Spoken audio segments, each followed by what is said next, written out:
oltre che portare i soldi all'amministrazione, anche di anticipare quello che noi faremo la settimana prossima, la settimana dell'ambiente. Luigi Treviso è una settimana intera dedicata appunto a questi temi ambientali, che non è solo parlare ma anche cercare di fare ambiente con i ragazzi, capire le problematiche che ci sono e cercare in qualche modo di liberare la mente per delle soluzioni. Beh, questa di questa sera è fondamentale, perché l'ha già detta, la formuletta H2O ce l'hanno insegnata da bambini. Tutti quanti sappiamo di questo connubio di queste due molecole, che però separarle sembra che sia particolarmente difficile, e sta proprio lì il problema.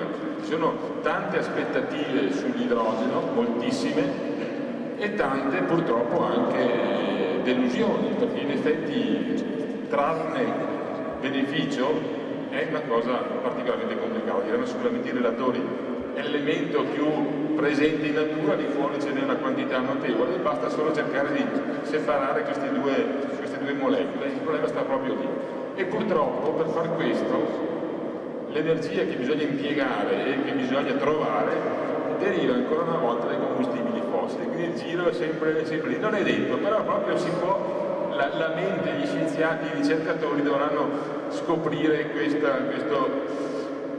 questa soluzione, ed è questa la sfida che credo sia parte di tutta la nostra generazione e di quella futura: cercare di liberare la mente a progetti importanti, progetti che vedono nell'ambiente le soluzioni del nostro benessere. Ormai il fotovoltaico è avviato, l'eolico lo sta facendo, l'idrogeno è un po' la speranza di tutti noi. Quindi con attenzione cercherò di seguire una buona parte del dibattito, e complimenti ancora per l'iniziativa, perché speriamo che una mano forte nei prossimi anni, magari non nell'immediato, sicuramente da questo impiego ci verrà.